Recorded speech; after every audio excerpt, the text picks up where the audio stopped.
মেরাজ। শবে মেরাজ অর্থ হচ্ছে মেরাজের রজনী, মেরাজের রাত।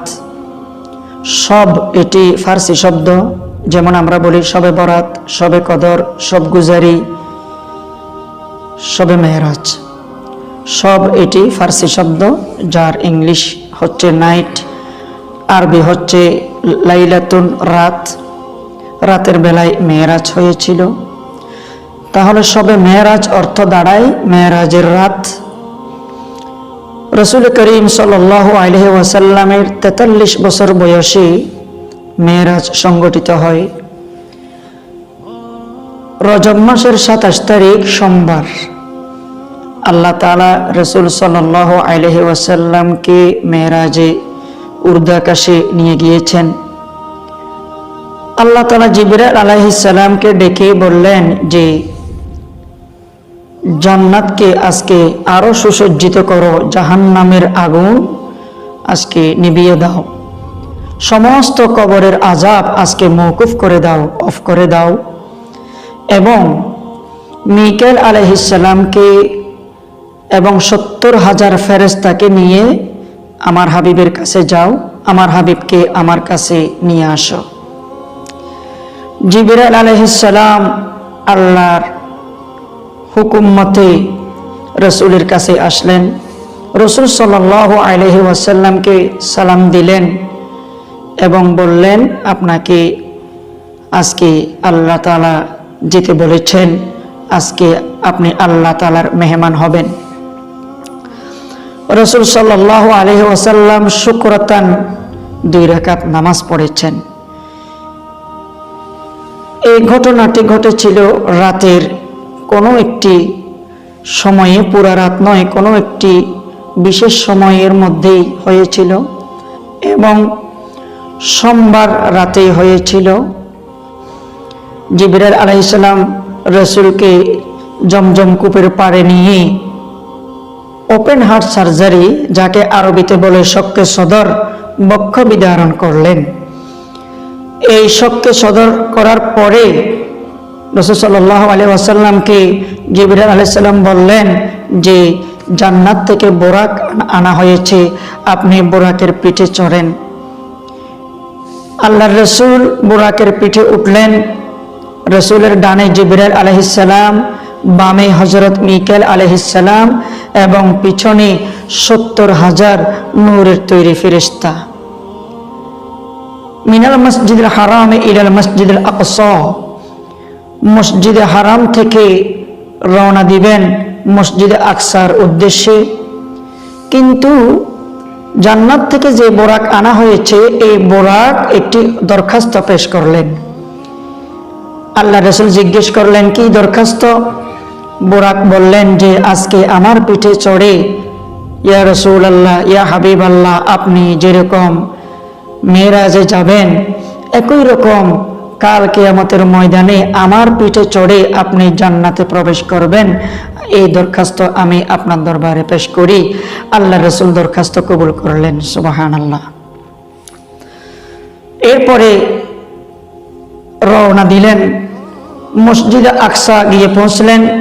সেখানে দেখলেন হযরত আদম আলাইহিস সালাম থেকে হযরত ঈসা আলাইহিস সালাম পর্যন্ত 2,24,000 নবী রাসূল আল্লাহর রাসূলের জন্য অপেক্ষায় আছেন। সুবহানাল্লাহ।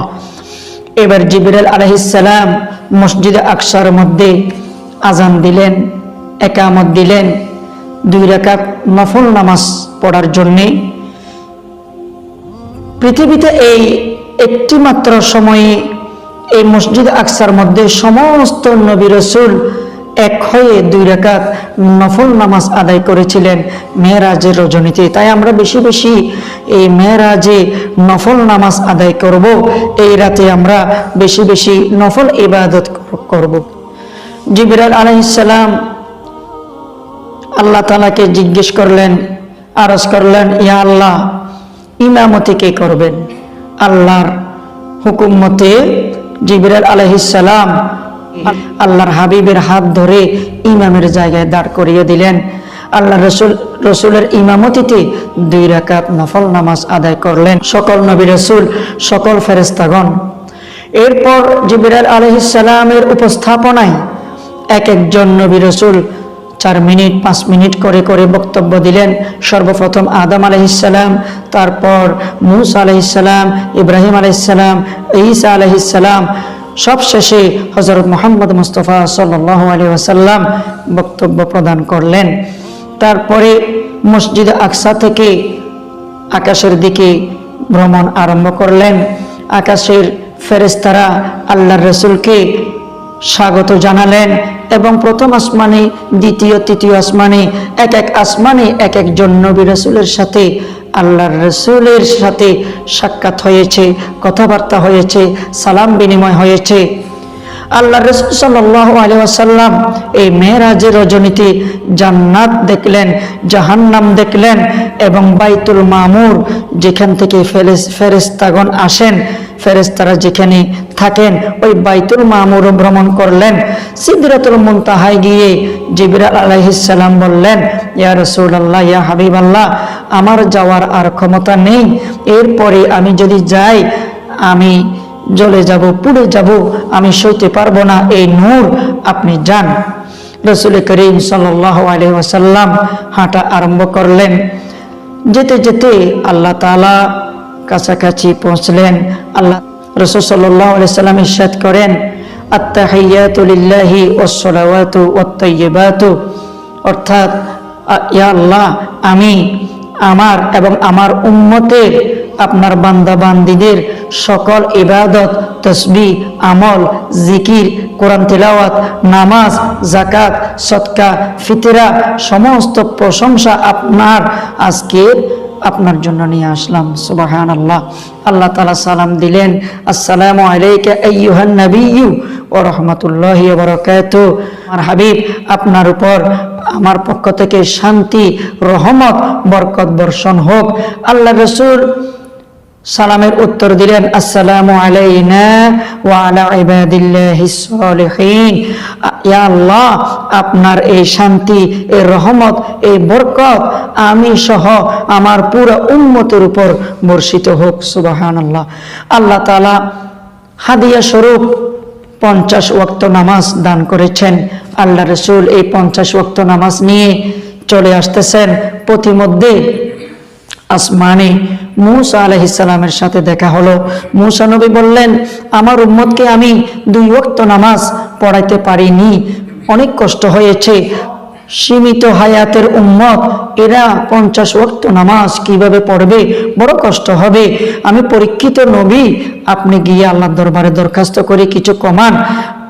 মূসা নবী আলাইহিস সালামের অনুরোধে আমাদের রাসূল আল্লাহর দরবারে গিয়ে কিছু কমাইলেন, আবার আসলেন, আবার মূসা নবীকে আল্লাহর দরবারে পাঠালেন, আবার কমালেন। এভাবে কমাতে কমাতে 50 ওয়াক্ত থেকে 45 ওয়াক্ত কমালেন, আর মাত্র 5 ওয়াক্ত নামাজ আছে। এরপরেও মূসা নবী আমাদের রাসূলকে পাঠাতে চেয়েছিলেন, কিন্তু আমাদের রাসূল আর যাননি। রাসূল সাল্লাল্লাহু আলাইহি সাল্লাম বললেন যে কমাতে কমাতে তো 45 ওয়াক্ত কমলো, আর আছে 5 ওয়াক্ত, যদি এগুলো সব নিয়ে ফেলে তাহলে আমি উম্মতের কাছে কি নিয়ে যাব। তাই আল্লাহর রাসূল সাল্লাল্লাহু আলাইহি ওয়াসাল্লাম 5 ওয়াক্ত নামাজ আল্লাহর পক্ষ থেকে হাদিয়া নিয়ে আমাদের কাছে, উম্মতের কাছে এসেছেন। এখন অনেকে প্রশ্ন করেন যে 50 ওয়াক্ত নামাজের সওয়াব আর 5 ওয়াক্ত নামাজের সওয়াব তো আকাশ পাতাল বেশ কম, তাহলে মূসা নবীর কারণে আমরা এতগুলো সওয়াব থেকে বঞ্চিত হলাম, অনেক সওয়াব থেকে বঞ্চিত হলাম। মুফাসসিরিনে কেরামগণ তাফসীরের কিতাবে লিখে, মান জাআ বিল হাসানাতি ফালাহু আশরু আমসালিহা, কোন বান্দা যদি একটি নেক আমল করে, একের বিনিময়ে 10 নেকি আল্লাহ তাআলা তাকে 10 গুণ সওয়াব দান করেন। সুবহানাল্লাহ। তাহলে 1 ওয়াক্ত নামাজ যদি আল্লাহর কোন বান্দা কোন বান্দে আদায় করেন, 10 ওয়াক্ত নামাজের সওয়াব আল্লাহ তাআলা দিবেন। তাহলে 5 ওয়াক্ত নামাজ আদায় করলে 5 10 50 ওয়াক্ত নামাজের সওয়াব আল্লাহ তাআলা দান করবেন। সওয়াবের বেলায় 50 ঠিকই আছে, এই কষ্টের বেলায় আল্লাহ তাআলা 5 রেখেছেন। সুবহানাল্লাহ। এখন অনেকে প্রশ্ন করেন যে মূসা আলাইহিস সালামের অভিজ্ঞতা আমাদের নবী থেকে বেশ হলো নাকি? কেন মূসা নবী এই কথা বললেন, আমাদের নবী কেন শুনলেন? এর জবাবে মুফাসসিরিনে কেরামগণ বলতেছেন যে মূসা নবীকে আল্লাহ তাআলা দাঁড় করাই দিয়েছেন যাতে মূসা নবী আল্লাহর রাসূলকে বারবার আল্লাহ তাআলার কাছে পাঠায় এবং আল্লাহ তাআলা বারবার আল্লাহর নবীর সাথে কথা বলবেন। অন্য নবী মূসা নবীর মতো কড়াকড়ি নয়, অন্য নবী সহজ সরল হয়তো বলতো যে হ্যাঁ 50 ওয়াক্ত নামাজ যখন দিয়েছে যান, পারলে পড়বে, না পড়লে কি আর করা, কষ্ট হবে। কিন্তু মূসা নবী খুব গরম নবী, খুব কড়াকড়ি নবী। তাই মূসা নবী বারবার অনুরোধ করে আল্লাহ রাসূলকে আল্লাহ তাআলা কাছে পাঠিয়েছেন। এই সিস্টেম করে মূসা নবীকে দাঁড় করে দিয়েছেন এবং আল্লাহ রাসূলকে বারবার যাতে মূসা নবী পাঠায়, আল্লাহ তাআলা যাতে বারবার কথা বলেন, এটা আল্লাহ তাআলার কুদরত, আল্লাহ তাআলার হিকমত। ইন্নাল্লাহু আলা কুল্লি শাইইন কাদির, আল্লাহ সব ক্ষমতার মালিক। সুবহানাল্লাহ। তাই হাদিস শরীফে রাসূল করিম সাল্লাল্লাহু আলাইহি ওয়াসাল্লাম ইরশাদ করেন, আসসালাতু মিরাজুল মুমিনিন, নামাজ হচ্ছে মুমিনদের, মুসলমানদের মেরাজ। তাই আমরা বেশি বেশি মেরাজের রজনীতে এই রাতে নফল নামাজ আদায় করব, বেশি বেশি কোরআন শরীফ তেলাওয়াত করব, বেশি বেশি দুরূদ শরীফ পাঠ করব, বেশি বেশি নফল ইবাদত করব, কবর জিয়ারত করব, জিকির করব, তাসবিহ পড়ব এবং দিনের বেলায় নফল রোজা রাখব। অনেকে বলে যে হুজুর এই নফল নামাজ যে পড়ব, কয় নিয়ত, কত রাকাত, কোন সূরা দিয়ে পড়ব, এটির আসলে কোরআন হাদিসে কোনো কিতাবে বাধ্যবাধকতা নির্ধারিত কোনো সূরা নাই যে এত নিয়ত এত রাকাত পড়তেই হবে, এরকম কোনো জবরদস্তি কোনো কিতাবে উল্লেখ করেনি। আপনি যতটুকু পারেন নফল নামাজ পড়েন, যে সূরা দিয়ে পারেন আপনি নফল নামাজে সেই সূরা পাঠ করেন। আপনি এভাবে নিয়ত করতে পারেন যে আমি কিবলামুখী হয়ে 2 রাকাত নফল নামাজ আদায় করতেছি, আল্লাহু আকবার। সলাতুল হাজত পড়েন, সলাতুত তাসবিহ পড়েন এবং সলাতুত তওবা আদায় করেন এবং সলাতুত তাহাজ্জুদ অবশ্যই আদায় করবেন।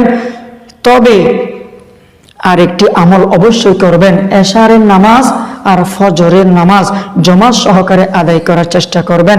সারা রাত নফল ইবাদত করলাম কিন্তু এশা আর ফজরের ফরজ জামাতে আদায় করতে পারলাম না, ঘুমের মধ্যে কাটাই দিলাম, তাহলে সারা রাতের নফল ইবাদত কতটুকু কাজে আসলো নিজেকে প্রশ্ন করবেন।